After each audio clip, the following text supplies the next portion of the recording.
আসসালামু আলাইকুম। আমি ইমতিয়াজ আহমেদ, একজন চাষি, ৪ নম্বর শেখপুরা ইউনিয়ন, সদর দিনাজপুর। আসলে আমাদের এবার বিগত সময়ের থেকে, বিগত বছরগুলোর থেকে এই বছর সরিষা ব্যাপক চাষ হয়েছে এবং এই সরিষা চাষ হওয়ার কারণগুলো হচ্ছে অন্য সময়গুলোতে কৃষকরা লাভবান হইতো না সরিষা চাষ করে।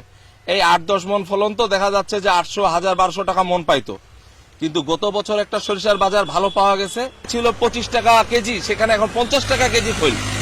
এইগুলা বিবেচনা করে কৃষকরা দেখতেছে যে আসলে আমরা যদি সরিষা চাষ না করি, সরকারও ভাবতেছে যে এগুলো যদি সরিষা চাষ না করা হয় তাহলে এই তেলের ঘাটতি কোথা থেকে পূরণ করবে। আমরা তো সয়াবিন চাষ করি না দেশে ওইরকম।